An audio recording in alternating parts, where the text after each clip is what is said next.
Happy to contribute, Terry. Thank you, my man. Super appreciate you. So, Terry, you're number one. We got our first contributor. Terry Thiel is on deck. Lindy, consider the gauntlet thrown. Your direction, your general direction. Stream is running.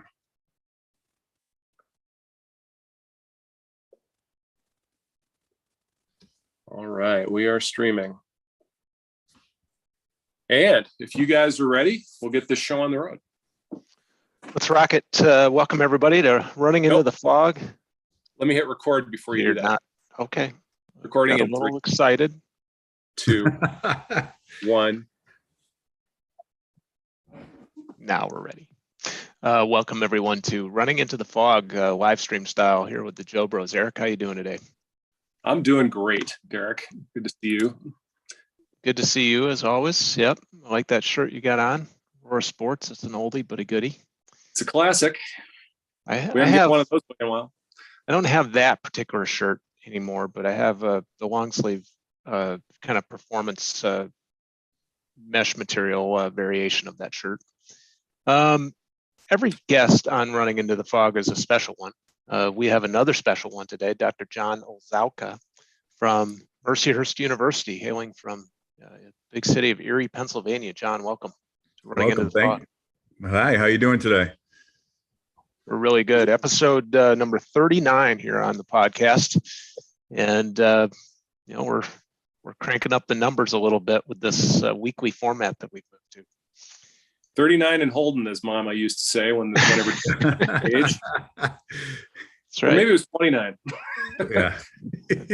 That's something I remember really, really well. So, John, you were named Interim Dean of Mercyhurst University, the Ridge College of Intelligence Studies and Applied Sciences, some time ago. And is it true that interim tag has been removed? Yes, it has. They didn't come to their senses. I was appointed, still on the website, as you can see. There's a little lag apparently. Yeah, I was appointed interim. It was actually a year ago, about right about now. And the interim was taken off. It was in the fall. So I am now sort of masquerading as Dean of Ridge College. Nice. So you're a history. Your background is in history, right? I am. Yeah, I'm a history professor. I've been here. This is my 17th year at the university. My 25th year of actually teaching right now. I came out as a history student, undergrad, grad, and jumped into it and started teaching, and then sort of made my way here. And then suddenly over the last few years, been sort of a jack of all trades and started moving up into administration. So, nice. You and I had a chance to gather for dinner out in Erie, overlooking the lake there and the bay. When was that? Early March or so. And you shared with me in that dinner what I found to be a really fascinating story. Obviously, your dissertation, your PhD, was in surrounding the industrialization of America in the 1930s, and you shared with me over that meal that we got together that your grandmother was one of these people known as Rosie the Riveter. Tell our audience a little bit more about what you mean by that. So my grandmother was, it was really I actually stumbled upon this story. So this is sort of, it was, as I was starting to find my way into history. I started off college, I was an engineering major, and I made the switch about my sophomore year to history. And I was taking a couple of classes, and I was taking a class, it was called City and U.S. History.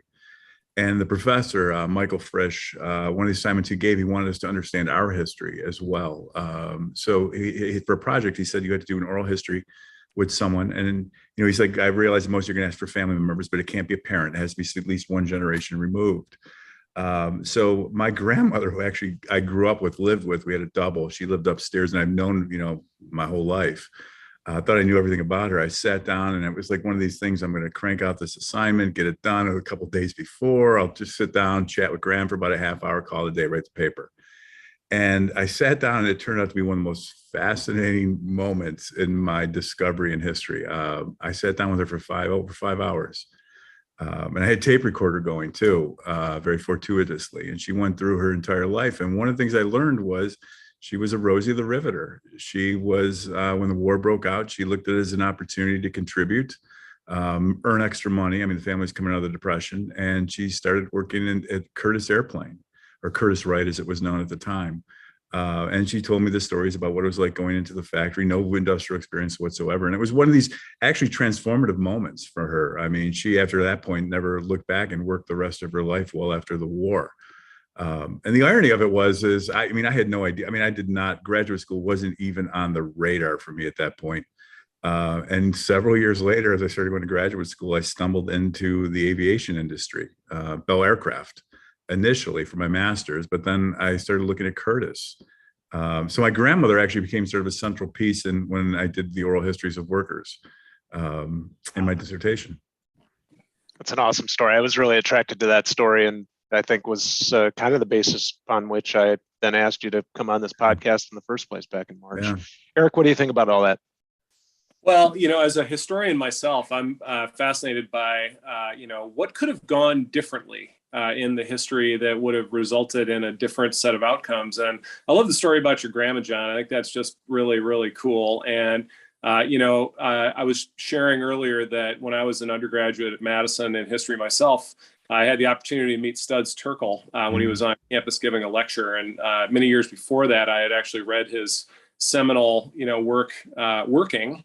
I think, we've talked a little bit about kind of where work is taking us, but, we've got a real sort of economy in flux right now. And I think a lot of that's because of the tension in the labor force and, people in the trades kind of finding that there's a newfound, sex appeal to, working with your hands and being out there making things. And we'll get into kind of the globalization topic here in a little bit. But before we do, is America on the cusp of a manufacturing renaissance here in the years ahead? And if so, is our trades now a viable alternative to, the white collar, so to speak? Well, I mean, I think trades are always been sort of there, right? There was an emphasis, I think, you see coming out of sort of that deindustrialization era. I mean, my generation, for example, my family all grew up in the factories. They worked in the steel mills, and there was a realization by the 70s, late 70s, early 80s, that okay, that's not going to be there. I remember sitting down having a conversation with my father, and it was very telling. He's like, "Look, you need to go to school. This is not a life that's going to be available for you." And the steel mills closed within a short period of time thereafter. But so for the generation of my family, it was really the emphasis was to go to college. So they sort of continually pushed and pushed and pushed that. But I think the trades were always there. I think that what's happened, though, is now that it's become more necessary more than ever, because as more people have gone into college, there's created more still of a need that you have for these trades. You need carpenters, you need plumbers, you need all kinds of occupations. I mean, I mentioned to you before, when I was in graduate school, I remember finishing up and they were looking for tool and die makers. And it was like, wow, when I learned what they could make, I was wondering why I was at graduate school at that point. So I think it's there, and I think there's opportunities. And I think with this generation, what we're starting to see students coming out of high school that are evaluating, is college for me? And what paths do I have? And I think that those opportunities are there for people that want to see them, but they're certainly growing, I would say. Right. Yeah. Well, just kind of following on that, as we think about what's going on now with Russia, Ukraine, and the fragmentation that I think we're starting to witness on a global basis, the stocks and flows of economic commodities are going to studying that all petroleum created equally. And in fact, if we decide that we're going to cut off Russian oil from Europe, there's a different kind of oil that is going to be coming into that, production chain. And ultimately, if those wells in Siberia go dormant, they got to re-drill them.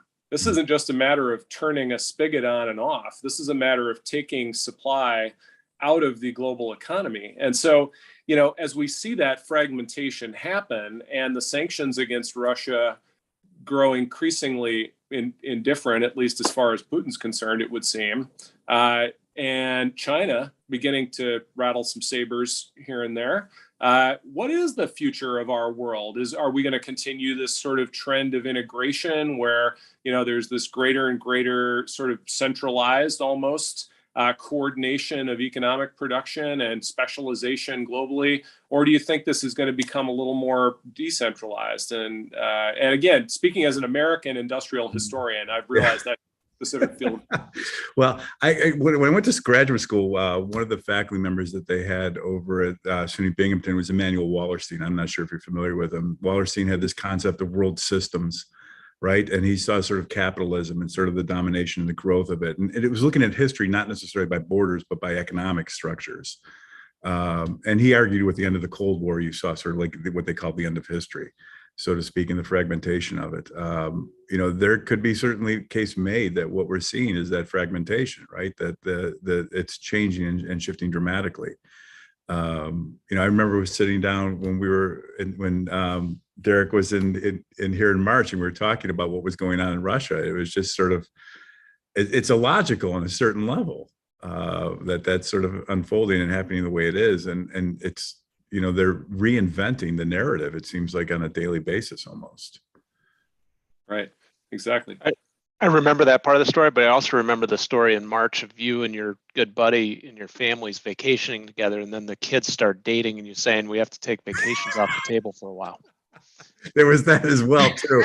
Yes, my son is dating his girlfriend, is someone that we're close friends with the family with. We've known since they've been friends since kindergarten. They're suddenly, yes, in this very well, it's a good relationship, I should say, but yeah, we did vacations are off the table, definitely. Vacations are off the table, at least for a few years, until you don't have to worry so much about. If my son was listening right now on the podcast, he would be horrified having this conversation with him. Oh, you know what, when they say running into the fog, that means anything and everything in between. Our 2 ears. John, when you think about young people these days and all that they've been through, you have tons of young people coming through the doorways of Mercyhurst University, and all that they've been through, post-pandemic or late-stage pandemic, wherever you might sit on the spectrum of where we are actually at on that continuum. What do you advise young people these days who show up at the doorsteps of a premier private Catholic institution like Mercyhurst, and when they're especially thinking about the ways to apply their interest sets to something that can translate toward meaningful work, for a career in intelligence or applied sciences, such as the area of Mercyhurst that you represent? What are some of the foundational things that you talk about our young people with today that helps you navigate, or helps them more importantly navigate the fog of secondary education and whether it's for them? That's a great question. So, and I'm sort of going to approach it from a personal level. I mean, like I said, I've been doing this for 25 years in higher education, and I've gotten to know my students all really well. I mean, that's one of the nice things about teaching at a smaller school. But when you start to sort of go through it yourself, I have a son who is now finishing his second year of college, and having done college, unlike my parents who didn't and couldn't really offer advice, I thought I had a lot of good sage wisdom to pass along to him. What I came to realize, though, was that as an 18-year-old, his view of the world was very sort of limited. He had little concept beyond the classes. It's like, okay, I go to English, I go to science, I go to this, but what do you begin to do beyond that when you go to college? What does that translate into? And there's a lot of uncertainty out there. I mean, I have conversations with students in Intel. They come in, they don't really know what it is. And it's like, well, it's a lot of different things. And, just because you can be a history major doesn't mean you have to be a social studies teacher. So the one thing I try to encourage students to do is to really sort of find what their passion is, find what they like, and begin to pursue it. There's this tendency at times, and I fell prey to that. We start to look and say, okay, what's this going to translate into a job for me? And not thinking about, okay, well, I'm going to be doing this for 40 years. Am I going to truly enjoy it? And finding what your bliss is, so to speak. I resisted history. I mean, a lot. And, my son, it's sort of like, it's, you don't know what you don't know. And what you come to realize is you don't really know a lot. And, so what are these programs about? What are these areas of study? What's Intel? What's criminal justice? What does all of that mean? So the benefit of a liberal art education is, you try to encourage students to take a little bit of everything and pursue what they're interested in. And hopefully they find out what they really, truly like. And I believe if you find what your field you're interested in school, what area, what you can devote yourself to, and you sort of really immerse yourself in that, I think that's going to put you on the path to success. So, don't be afraid, is my advice, to try different things, to move outside your comfort zone, and pursue what you're interested in. I always tell history majors, it's like, look, if you really love this, you'll do well, you'll excel, and you're learning skills that you don't really realize that you can apply in a whole host of different areas. I encourage them not to go to Intel, but so yeah, I'll bet you do. Yeah, no, but it's interesting, right? And and in fairness too, I'm going to say in the last couple of years, the resiliency I see with these kids is just it's amazing to me. Yeah. I don't know if when I was 18 as a freshman, if I would have had the presence to handle myself the way they do, right? I've just been amazed at the resiliency of them, and they're going to come out all on this stronger, I think, in the end. Yeah. Right on. Hey, and by the way, that's how I ended up a history major. I started out a political science major, and man, did I hate politics. I still got a political science degree, by the way, and I joke that I spent 4 years getting a political science degree at UW-Madison, and it only taught me one thing. And politics makes you dumber. And ultimately, the exposure from political science got me into international relations, and that then meant I could take history classes and have them double count. So I ended up declaring a third major in history, and that's how I ended up as really I identify myself as a historian, not a businessman these days.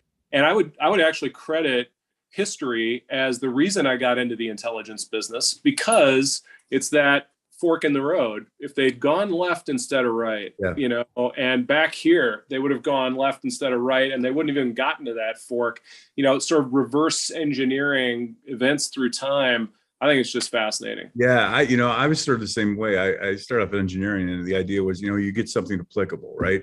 My father was a steel worker, had no college education. My mom had an 8th grade education, and the idea was school was important, and get something that you can get a job in. And okay, not knowing much of anything, engineering seemed to make sense. And I resisted history.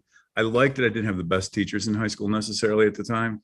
And the engineering, it was like oil and water for me. It was a struggle. And I liked math and I liked science. I took a history course, and I stumbled into what happened to be probably one of the best professors at the University of Buffalo. And I was just mesmerized. And I was like, this is not history like social studies that I remember. And I was just taken away from it, and took a next class on the Byzantine Empire, thinking that'll eradicate any interest I have in history, right? At that point. But it was I was just drawn to it. Yeah. So you're now among people who casually mention the Emperor Paleologos in business conversation, as I did yesterday, Derek, as we were talking about iconography for our book project. The family cipher of Paleologos was the bicephalous eagle, and that's some of the iconography that we're actually going to use in a book project we've got coming up this summer. Nice. Well, speaking of science and technology, before you go there, Derek, I got to do one quick thing, and that is I got to scan the POAP for today, and I'm going to go ahead and replace our spotlight with this. I'm going to add myself to it so you can see what I'm doing here just real quick. I opened the app called POAP on my iPhone, and I'm going to hit scan QR code, just like that. I am now scanning the QR code, and I am redeeming the POAP from this session today. So if you haven't done that yet, please go ahead and do that. Open this page in POAP. You now see that I have been minting the proof of attendance protocol for today's first half of our session together, and minted. I now have that token. See how easy that was? And Waleed, thanks for the idea. William Bushy, thanks for featuring that. I encourage everybody to go ahead and do that. Derek, you have the floor back. Sorry, I had to do that quick admin thing. No problem at all. So last week we had Craig Fleischer on here talking about a book project. You have a book out there, right, John? Can you describe what that book is about? Sure. It's a book on the 1930s, actually. It's a narrative, and we wrote it. A team wrote it. So a few years ago, we had a class we would have for freshmen. The idea was to introduce them to college. And the idea is that, history, all kinds of fields, we cross disciplines, right? So I see myself as a historian. if you come into my class, I mean, there's a lot of literature in other areas that you're going to get technology, all kinds of different things. So I sat down with a couple of colleagues of mine, one an English professor and one a communications professor, and we created this freshman class. It was called America in the 1930s.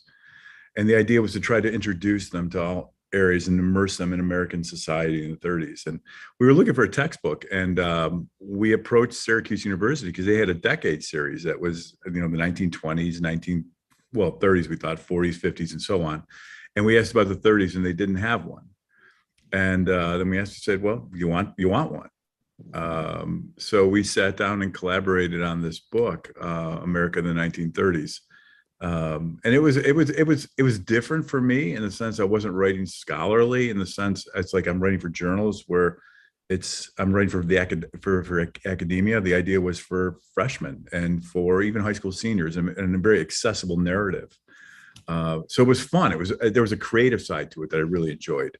So you go through, and it's, traditionally you get a lot of politics. We'll talk about the Hoover administration and Franklin Roosevelt, but there's a chapter on the working class movements of the 1930s and the mass insurrections you saw with the working class. We've got stuff on writers and poets and artists, and so it's truly sort of this very interdisciplinary study of the 1930s.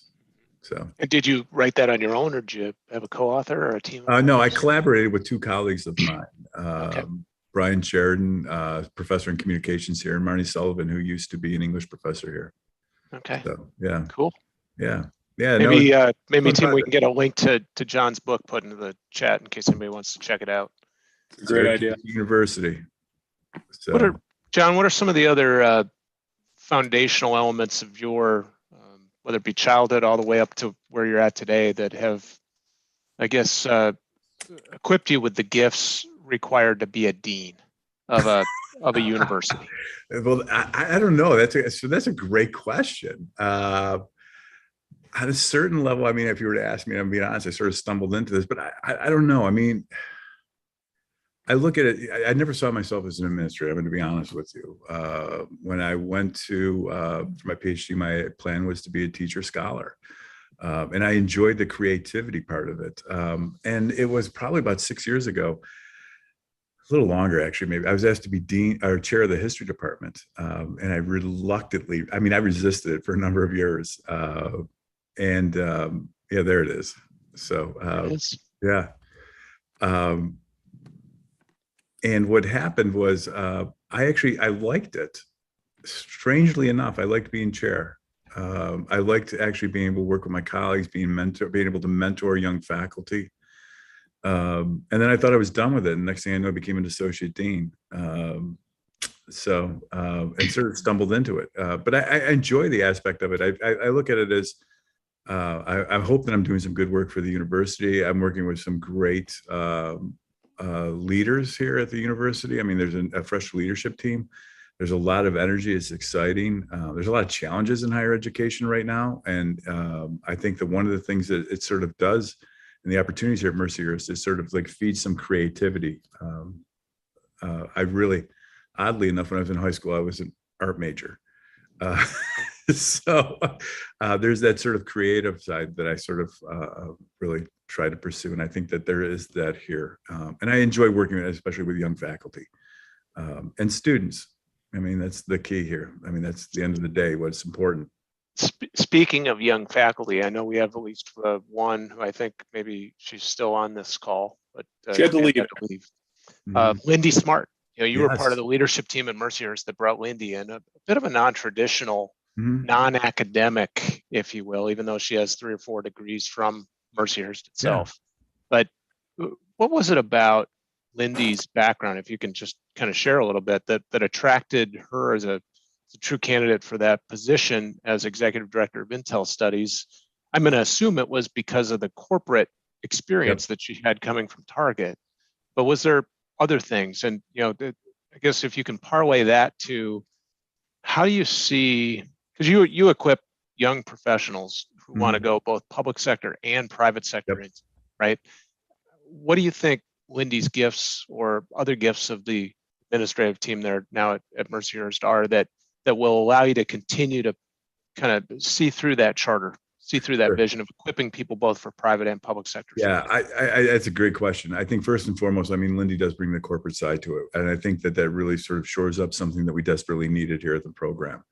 I had when I came into this position as dean, rather, interim dean, I began talking to a lot of the alum and tried to get some sense as to what the program was and the future of it, the projections of it. And more and more became clear that, we've done a lot with national security. We've done a lot sort of on the government side of it, but it was a need to sort of balance it out and do more sort of competitive intelligence. And I began to meet with a lot of the alum, and that's actually how I sort of connected with Lindy. So I think she brings that, and it's going to make it stronger. There is a tremendous amount of interest with our students that are really interested in sort of entering the corporate sector here. We're seeing a dramatic shift. I mean, whereas when I came here in 2005 and you had sort of still the students coming in from that 9/11 era, it's very different now. But that's not to say that we don't do both. We want to do them equally well. So I think that she has a skill set that is going to be very important for us. And she's going to help the program grow. And the other thing is, I think Lindy really understands Mercyhurst, our mission, our sense of identity, the importance of a liberal arts education. I mean, that's still at the cornerstone, even though we're training professionals, is the idea to teach people to think critically. Liberal arts, communicate well. So you're going to get that liberal arts foundation. And Lindy understands that mission. She understands the mission of the Sisters of Mercy. And I think it's a fascinating story. I mean, if you think about it, here we are approaching our 30-year anniversary.